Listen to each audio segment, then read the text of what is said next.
Alright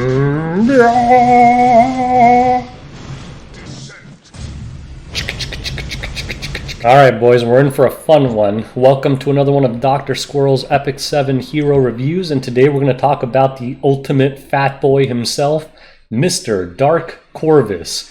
Now this guy's a legend. I've wanted him for a long time. He's been considered an I win button on Arena and Guild Wars offense for as long as he's been out.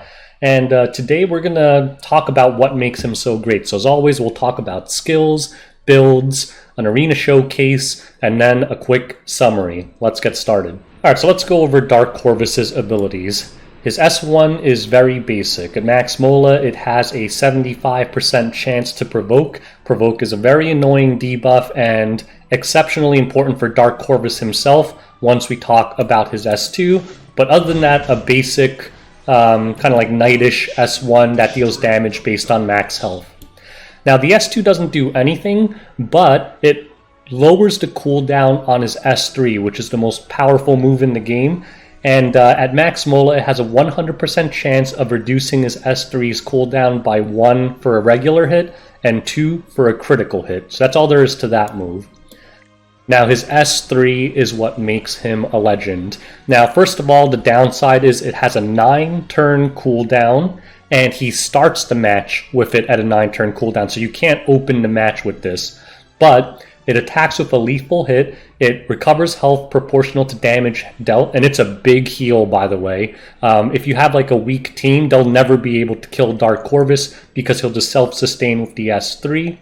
The damage dealt is only affected by the caster's health and does not trigger a critical hit, so basically it ignores defense. It's another way of saying that, and it can never crit.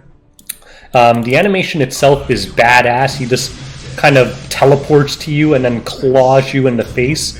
But this move, if you soul burn it, will one-shot just about everything in the game. Without the soul burn, it actually doesn't do that much. It'll probably hit for like 13 to 15k, which in today's state of the game, a lot of people can easily survive. But on offense with the soul burn, you will one-shot just about anything as long as it isn't protected by like Proof of Valor and Aureus. So with his moves out of the way, let's go on to builds.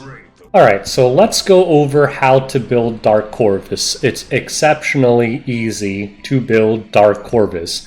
Now mine is pretty terrible. You'll see that he's on entirely 75 gear, and he's still over 30,000 life. So the minimum life you'll probably want on Dark Corvus is 30,000. As you can see, it's not that hard to get to even with free gear. Ideally, his speed will be much faster than mine. You probably want him more around like at least 160 to 170, but I'm using Durandal to kind of mitigate that. In terms of effect resist, a lot of people like high effect resist Dark Corvuses because then he'll never get debuffed. A lot of people will run him 150 effect resist plus. But really, the only stats you need are health, a little bit of speed, and effect resist, making him really easy to build. Now ideally, you also want around 1500 plus defense on Dark Corvus, because I notice that when people don't have defense under Dark Corvus, they're really easy to kill if you have a really strong single target DPS. If they have like 30,000 life and 1k defense, they still get pummeled by anything single target like Alencia or something like that. So I would highly recommend you have at least 1500 defense. Other than that, you don't care about attack, you don't care about crit chance or whatever, you don't care about effectiveness. He's very, very easy to build. The other thing that makes him easy to build is his imprint. He is very easy to max imprint because most other 5-star MLs need their 5-star equivalents. Dark Corvus is a 5-star ML that you can imprint 4-star Fire Corvus into, and if you just play the game, you're going to get a million of those 4-star dupes, so you can triple S him, imprint concentrate it, and you get a free 18% health. So very, very easy to build. Now in terms of artifacts, I see a wide variety of artifacts on Dark Corvus. I'm using Durandal on him right now because he's really slow and it helps him turn cycle a lot. Some people will also use Portrait of the Saviors, because even with the Soul Burn through Aureus, sometimes if you're attacking like a 22k HP Ruel, you won't be able to one-shot it. Portrait kind of guarantees it. Timeless Anchor is amazing. If you don't have him with high effect resist, you're going to want to use Timeless Anchor. There's also Crimson Seed, right? But I prefer Timeless Anchor to Crimson Seed. Crimson Seed has a higher chance to remove the debuff, but it can only proc once per turn. Timeless Anchor can proc every single time, and I think that's actually far more annoying.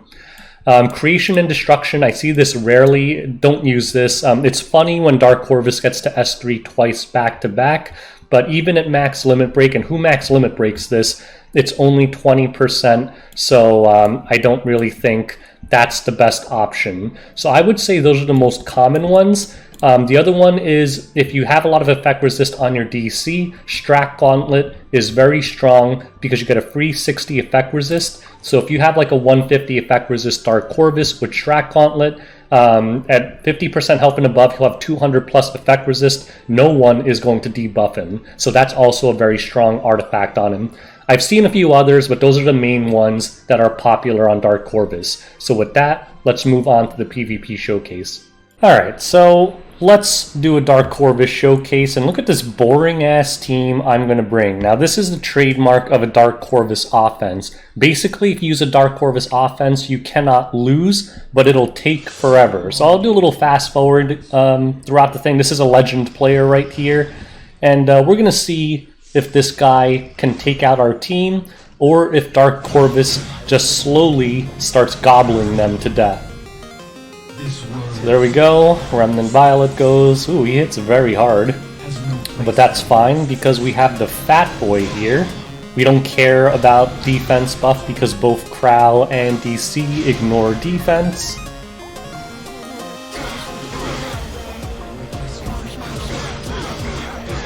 Alright, so they get their little cute damage out.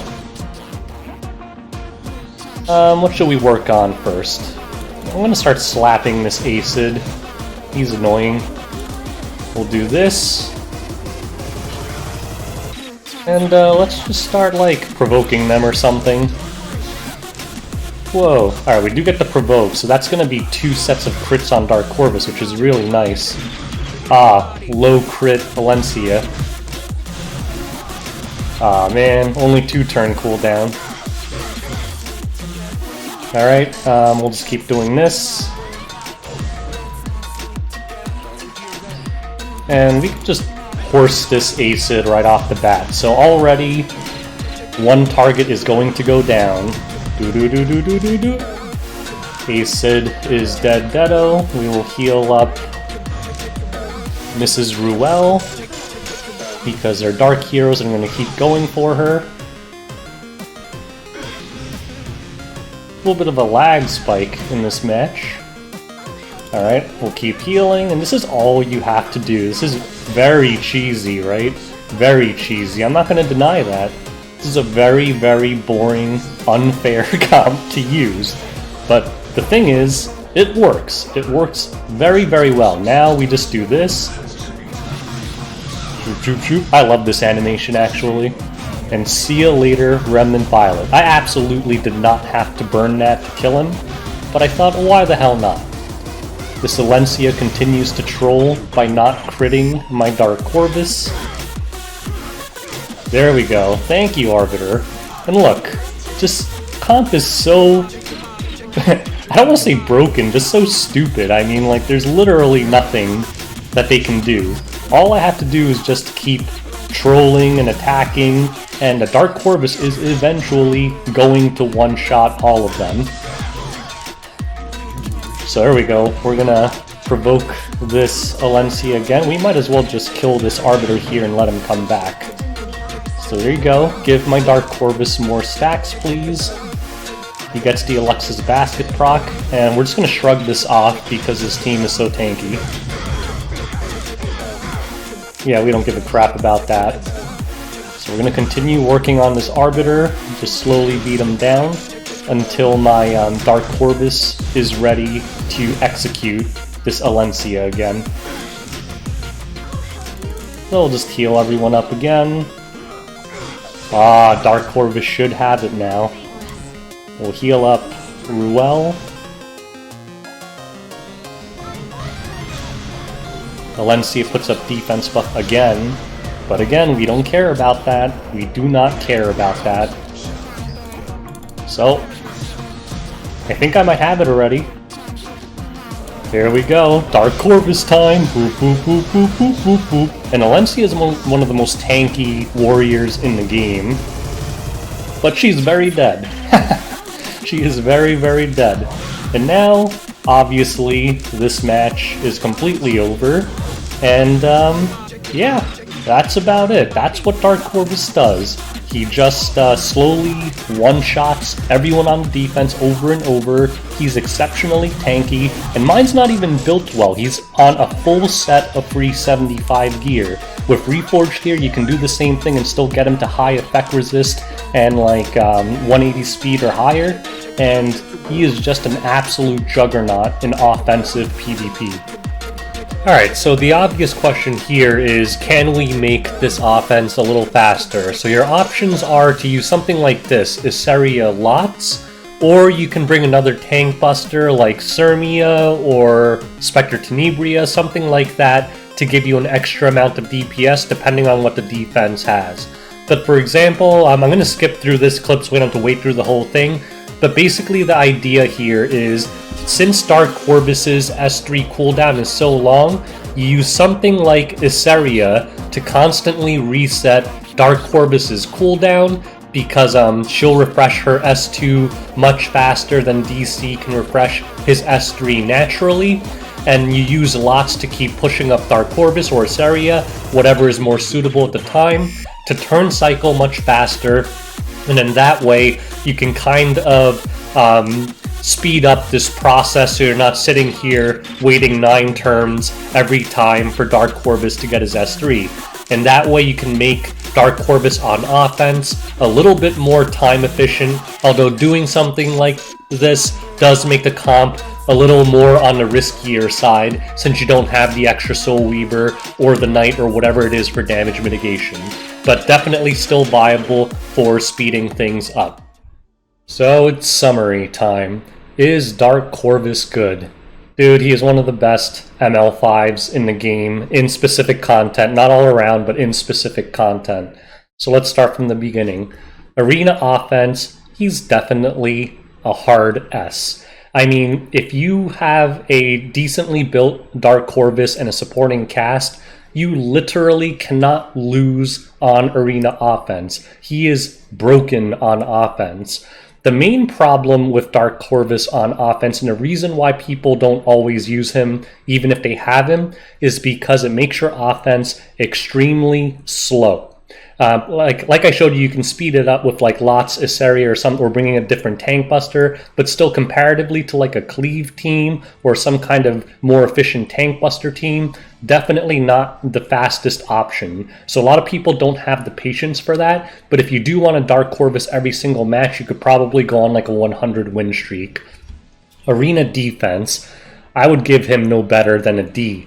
The problem with Dark Corvus on arena defense is that he can't soul burn on defense. So he has a huge cooldown on his S3, and if you bring something like a Ruel, Dark Corvus will keep attempting to S3 the Ruel and never ever kill her, because without soul burn, even at 30k HP, it's only going to hit for like 10 to 12k damage. It's really not that big of a deal. So on defense, he's pretty terrible.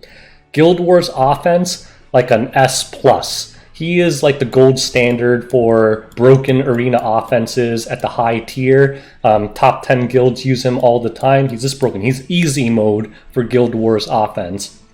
Guild Wars defense, still a D. I'd say maybe a little better than arena defense, but still you very rarely see him because of the limitation, again, that he can't soul burn on defense. Without the soul burn, this move is actually just not that dangerous. RTA, I'm going to give him like a B+, we'll give him an A. He's actually quite scary in RTA. Now, he's not like top tier meta unit, but depending on your draft, he is a very scary last pick. Like, let's say you drafted a standard like Soul Weaver, Double Knight DPS team. The problem with those kind of teams is if that DPS doesn't do enough damage to kill Dark Corvus in like 1 or 2 turns, Dark Corvus can 1v4 people, and this even happens to legend players. I'm sure you could find something on YouTube where that happened in like a tournament. If you cannot kill Dark Corvus and it's 4v1 situation, basically you're forced to attack him and he gets his S3 every single turn, and then he just keeps self-healing and wiping out everyone one by one.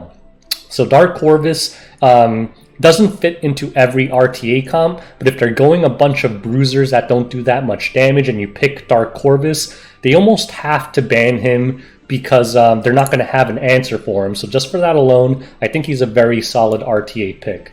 So that's my review of this big fat boy here. He is an offensive juggernaut. On the defense side, he's really not good at all. So he's not especially good all around here. Like some heroes are great on offense and defense. Dark Corvus is just godly on offense and mediocre at best on defense.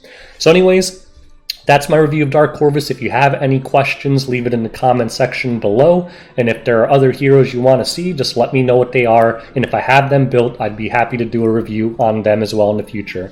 Thanks for watching, and hopefully you have Dark Corvus because he's a beast.